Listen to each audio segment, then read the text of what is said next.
জীবনের সব ক্লান্তি গানই দূর করে সব দুঃখ কষ্ট ভুলে নতুন বছর সবার জীবনে বয়ে আনুক আনন্দময় ও সুখময়। হ্যালো এভরিওয়ান, আসসালামু আলাইকুম। কেমন আছেন সবাই? আই হোপ সবাই অনেক বেশি ভালো আছেন। আলহামদুলিল্লাহ, আমিও আমার পরিবার পরিজন নিয়ে ভালো আছি। এই তো প্রতিদিনের মতো আবার একটি নতুন ব্লগ নিয়ে এসেছি আপনাদের মাঝে। আশা করি আজকের ব্লগটি আপনাদের অনেক বেশি ভালো লাগবে। আগের দিনের যে ভিডিওটা দেখেছিলেন আর কি একদিন আগে, তো ওই ভিডিওর পর থেকে আর কি আবার ভিডিওটা শুরু করেছিলাম। যেহেতু দুপুরবেলা আর কি মুরগির রোস্ট আর পোলাও রান্না করেছিলাম আর কি পহেলা বৈশাখের দিন দুপুরবেলা। তো এটা ছিল পহেলা বৈশাখের দিন বিকেলবেলা আর কি। তো আমার ছেলেরা আর কি বলছিল, আম্মু যেহেতু পহেলা বৈশাখ এই উপলক্ষে আমাদেরকে একটা কেক বানিয়ে খাওয়াও। যদিও আসলে আমি প্রফেশনালিভাবে কোথাও থেকে কেক বানানো শিখিনি বা কারো কাছ থেকে দেখিনি। আমি কিন্তু এমনিতেই ইউটিউব দেখে দেখে আর কি মোটামুটি একটু এখন মোটামুটি কেক বানাতে পারি, তো ট্রাই করি আর কি। তো আসলে কেক বানানোর যা যা দরকার সব কিছুই কিন্তু আমি কিনে নিয়েছি অনেক আগে থেকেই, মানে বাসায় বানাবো বলে। তো দেখা যায় যে আমার বাচ্চাদের যখনই খেতে ইচ্ছে করে তখনই কিন্তু আমি কেকটা বাসায় বানিয়ে দিই। আসলে বাহিরের খাবারটা কিন্তু আমি পছন্দ করি না, আর বাহির থেকে যেই খাবারটা কিনে আনবেন ওইটা কিন্তু আমাদের শরীরের জন্য অত বেশি স্বাস্থ্যকর না। আর বাহিরে কিন্তু ওনারা যে কেক বানায় বা কেক ডেকোরেশন করে ওইগুলোতে কিন্তু তারা আসলে কেকের যে ক্রিম বানায় বিভিন্ন ধরনের আর কি বাটার ব্যবহার করে। আর আমরা যে ক্রিম দিয়ে বানাই এটা কিন্তু একটা বাচ্চাদের জন্য শরীরের জন্য অনেক উপকারী একটা ক্রিম। তো যাই হোক, এখানে আর কি কেকটা বানিয়ে নিচ্ছিলাম। তো ভিডিওর এই পর্যায়ে এসে যে সকল প্রিয় মিষ্টি আপুরা আমার ভিডিওটি দেখছেন, প্লিজ একটা লাইক দিয়ে দেখার অনুরোধ রইল। আর যারা অলরেডি এই কাজটি করে দিয়েছেন সেই সকল আপুদের জন্য রইল অনেক অনেক দোয়া আর ভালোবাসা। গত আগের ভিডিওতে আমার প্রিয় লুবনা আপু কিন্তু অনেক সুন্দর একটা কমেন্ট করেছিল। আর লুবনা আপু কিন্তু সবসময় আমার ভিডিওগুলো দেখে একদম শুরু থেকে শুরু করে শেষ পর্যন্ত কিন্তু আপুটা আমার ভিডিওগুলো নিখুঁতভাবে দেখে এবং কি অনেক বড় বড় করে কমেন্ট করে। আরেকজন হচ্ছে ব্লগার নাহিদা আপু, তারপরে ব্লগ বাই জ্যোৎস্না, তারপরে রিমি লাইফস্টাইল, স্বপ্ন নূর, তারপরে দেখা গেছে সম্পার সংসার, মানে আমার অনেক আপুরাই আছে। আসলে সে সকল আপুদের এত আইডির নাম তো আর আমার খেয়াল থাকে না, যেহেতু আমার মাত্র একটা মোবাইল। দেখা গিয়েছে আমার যখন যে যে আপুর আসলে মানে কথা মনে হয় আমি কিন্তু ওই আপুটার নামে বলি। আর দেখা গিয়েছে যে সবার কমেন্টও কিন্তু তেমনভাবে পড়া হয় না, কারণ একজনের কমেন্ট পড়লে দেখা গিয়েছে অন্যরা কিন্তু মনে কষ্ট পান বা রাগ করেন। তো যাই হোক, মানে সবার কমেন্ট পড়তে পারি না। তো যাই হোক, আমার সকল মিষ্টি আপুরা কিন্তু প্রতিনিয়ত আমাকে খুব সুন্দর সুন্দর মিষ্টি মিষ্টি করে কমেন্ট করেন। তো আপুদের জন্য রইল আমার অন্তরস্থল থেকে অনেক অনেক দোয়া আর ভালোবাসা। তো যাই হোক, কেকে ক্রিম বানিয়ে নিয়েছিলাম, তারপরে আর কি এখানে একটু ডেকোরেশন করে নিয়েছি। একটা কথা, সত্যি কথা বললে কি জানি না বিশ্বাস করবেন কি না, আমার লাইফে ফার্স্ট টাইম আজকে কিন্তু আমি কেক ডেকোরেশন করেছি। আমি যদিও কেক বানাতে পারি তবে কখনো কিন্তু ক্রিম দিয়ে এইভাবে আর কি কেক ডেকোরেশন করে নিই, আজকেই ফার্স্ট টাইম ডেকোরেশন করলাম। কারণ কেক ডেকোরেশন করতে যা যা প্রয়োজন কোনো কিছুই কিন্তু আমার হাতের নাগালে ছিল না বা বাসায় ছিল না। তো একটু একটু করে আর কি আমি সব কিছুই কিনে নিয়েছি। তো আজকেই ফার্স্ট টাইম আর কি কেকটা ডেকোরেশন করেছি, যদিও অত বেশি ভালো হয়নি দেখতে।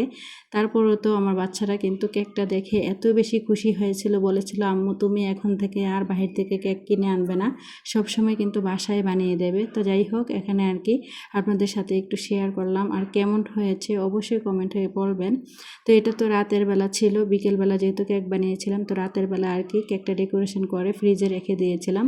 তো এটা ছিল পরের দিন সকালবেলা। তো এখানে পরের দিন সকালবেলা নাস্তা বানানোর জন্য চলে এসেছি। তো আজকে সকালে নাস্তা এখানে নুডলস রান্না করব, আর কি একটা তো রয়ে গিয়েছে, তো এটা দিয়ে আর কি আজকে সকালে নাস্তা হয়ে যাবে। আর নুডলসটা কিন্তু আমার বাচ্চারা অনেক বেশি পছন্দ করে, যদিও আমি নুডলস খুবই কম খাই। আর বাসায় কিন্তু ফ্রোজেন রুটি সবসময় থাকে, তো আমি দেখা গেছে যেদিন বাসায় নুডলস রান্না করি ওই দিন আমি রুটিটা খাই আর কি, আর ওদেরকেই আর কি বেশিরভাগ সময় নুডলসটা দিই। তো যাই হোক, আজকের ভিডিও টাইটেল আর থাম্বনেল দেখে হয়তো বুঝতে পেরেছেন মধ্যবিত্ত পরিবারে বছরের শুরু থেকেই কিভাবে মোটা অঙ্কের টাকা জমাবেন সেটাই আর কি আজকে আপনাদের মাঝে শেয়ার করব। আসলে আমরা যেহেতু মধ্যবিত্ত, আমাদের কিন্তু সব দিক ভেবে চিন্তে হিসেব করে বুদ্ধি করেই কিন্তু সংসারটাকে চালাতে হয়। আর সংসারটাকে বুদ্ধি করেই কিন্তু সংসার চালালেই দেখবেন আপনি কিন্তু প্রতি মাসে সংসার চালানোর পরও কিন্তু প্রতি মাসে সংসার খরচ থেকে একটু একটু করে কিন্তু টাকা পয়সা জমাতে পারবেন বা বাঁচাতে পারবেন। আর সেই বাঁচানো টাকাগুলোই কিন্তু আপনি চাইলে জমাতে পারবেন। আর ক্ষুদ্র ক্ষুদ্র সঞ্চয় থেকে কিন্তু একটা সময় দেখা গিয়েছে অনেক বড় মানে যে মোটা অঙ্কের টাকাতে আর কি রূপান্তরিত হয়। আসলে আমরা কিন্তু যারাই টাকা পয়সা জমাই না কেন একদিনেই কিন্তু আমরা লাখপতি বা কোটিপতি হতে পারি না। একটু একটু করে অনেক দিন যাবৎ কিন্তু টাকা পয়সা জমিয়ে রাখার পরেই কিন্তু আমরা একদিন দেখা গেছে লক্ষ টাকার মালিক হই। আর কোটি টাকার কথা বললাম, যারা লক্ষপতি তারাই কিন্তু পারে খুব তাড়াতাড়ি আর কি কোটিপতি হতে। যেহেতু আমরা মধ্যবিত্ত কখনো কিন্তু কোটিপতি হতে পারবো না, তবে লক্ষপতি হওয়ার স্বপ্ন দেখতে হবে আমাদেরকে। 1 টাকা থেকে শুরু করে 5 টাকা থেকে শুরু করে ক্ষুদ্র ক্ষুদ্র সঞ্চয় থেকে শুরু করেই কিন্তু একদিন বড় সঞ্চয়ে পরিণত হয়, হাজার হাজার টাকায় পরিণত হয়, লক্ষ টাকায় পরিণত হয়। তো যাই হোক, এখানে আর কি আমার বাচ্চারা আর কি নাস্তাটা রেডি হয়ে গিয়েছিল। তো ওদেরকে আর কি টেবিলে আমি আর কি নাস্তাটা দিয়ে দিয়েছি। তো কেকটাও নিয়ে এসেছি। কেকটা যদিও রাতে কাটা হয়নি, তো এখানে আর কি কেকটা কাট মানে আমার ছেলে আর মেয়ে মিলে আর কি কেকটা কাটছে। তো কেউ কিছু মনে করবেন না, আমার যে ফল কাটার ছুরিটা ওইটা আজকে বেশ কয়েকদিন যাবৎ কেন জানি বাসায় পাচ্ছি না। আমার ছেলে হয়তো কোথাও নিয়ে আর কি ফেলে দিয়েছে। ও আবার মাঝে মধ্যে ওর বন্ধুদের সাথে দেখা গিয়েছে যে ফল টল কেটে খায় বা ভর্তা বানায়, তো অনেক সময় নিয়ে যায়, হয়তো আর আনেনি। তো যাই হোক, আজকে আমার যে সবজি কাটার মানে ছুরিটা আছে ওইটা দিয়ে আর কি আজকের দিনটা কাজটা চালিয়ে দিলাম। তো যাই হোক, দেখেন আমি কি বললাম যে কিভাবে মোটা অঙ্কের টাকা জমাবো। তো আমরা যেহেতু মধ্যবিত্ত, আমি কিন্তু সবসময় আমার প্রতিনিয়ত সবগুলো ভিডিওতেই বলি যে আমরা কিভাবে টাকা সঞ্চয় করব, কিভাবে টাকা জমাতে পারি, কিভাবে মোটা অঙ্কের টাকা জমাতে পারি। তো এখন কিন্তু নতুন বছর চলে এসেছে। তো নতুন বছরের শুরু থেকেই সবাই একটা নির্দিষ্ট প্ল্যান করেন বা বাজেট করেন। যতই কষ্ট হোক না কেন নির্দিষ্ট বাজেট অনুযায়ী কিন্তু আসলে প্ল্যান মাফিক যদি আপনি কোনো কাজ করেন তাহলে কিন্তু আপনার জীবনে সাকসেসফুল। আপনার জীবনে যদি কোনো কিছু প্ল্যান করে রাখেন সেটা কিন্তু অবশ্যই মানে কোনো না কোনোভাবে কিন্তু ঘটবেই। তো এই যে দেখেন, বছরের শুরুতেই কিন্তু আমি এখানে একটা মোটা অঙ্কের টাকা জমালাম। এখানে কিন্তু একটা নতুন 1,000 টাকার নোট ছিল। আর এই যে মাটির ব্যাংকটা, এটা কিন্তু আমার অনেক শখের একটা ব্যাংক।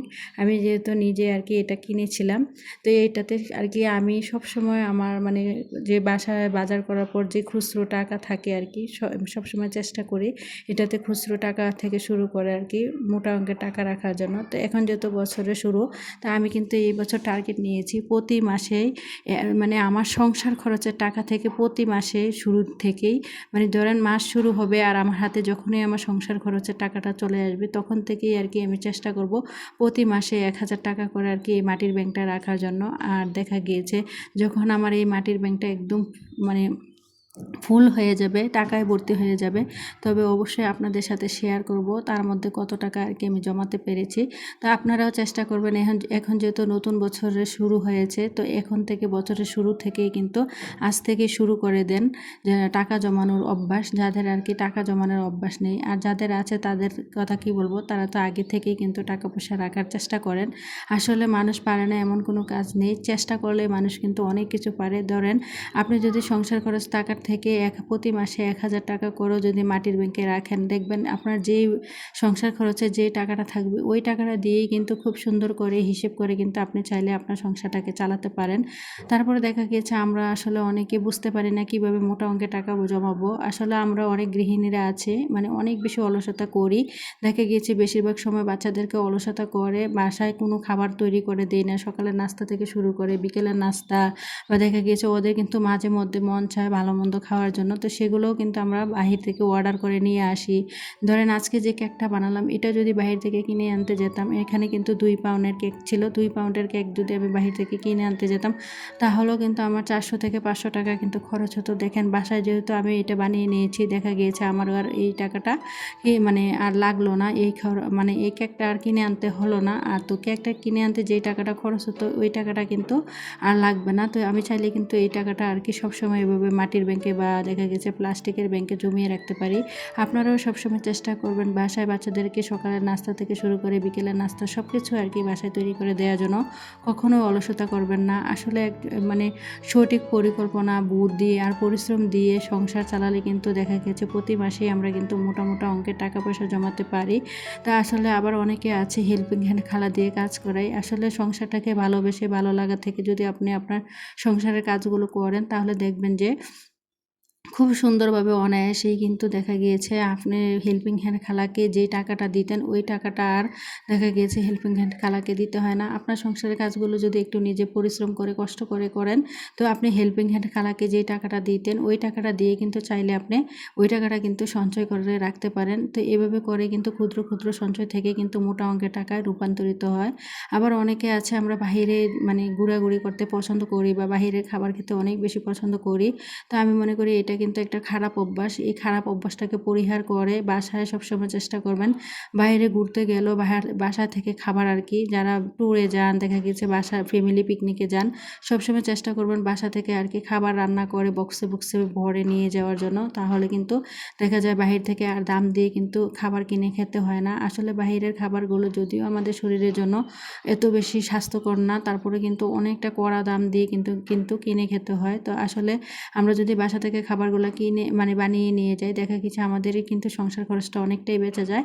আর সেই বেঁচে যাওয়া টাকাগুলো কিন্তু চাইলে আপনারা জমাতে পারেন। তো এখন যেহেতু বছরের শুরু হয়ে গিয়েছে, এখন থেকেই আর কি প্ল্যান করেন, এখন থেকেই চেষ্টা করেন যারা টাকা পয়সা জমাতে পারেন না, এখন থেকে শুরু করে দেন যে টার্গেট রাখবেন যে এই বছরের শুরু থেকে প্রতি মাসে এভাবে করে যে যার তৌফিক অনুযায়ী যে যার সামর্থ্য অনুযায়ী 500 টাকা যে পারেন 500 টাকা, যে পারেন 50 টাকা, যে পারেন 100 টাকা, যার যতটুকু সাধ্যে কুলায় অতটুকুর মধ্যে আর কি সঞ্চয় করার চেষ্টা করেন।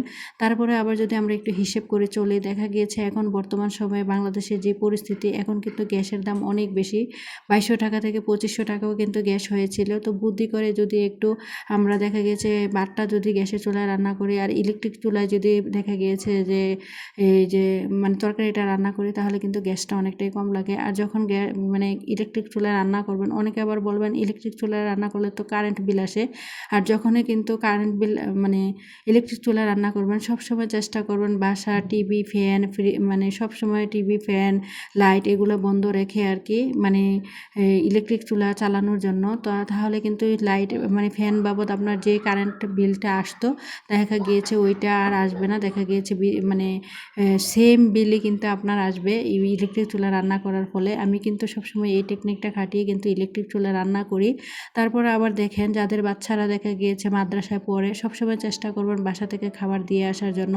তো এখানে যে দেখলেন আপনাদের সাথে একটু কথা বলি, আমি কিন্তু দুপুরে রান্না করে নিয়েছি। আর আজকে দুপুরে রান্না ছিল পাট শাক ভাজা করেছি আর গরুর বট রান্না করেছি আর একটা মানে এই যে টক রান্না করেছি আর কি। আমার অনেক দিন ধরে ইচ্ছে করছিল টক রান্না করতে, তার জন্য আর কি। আর হয়তো দেখছেন বক্সে বক্সে আমি খাবারগুলো মানে ঢেলে নিয়েছি।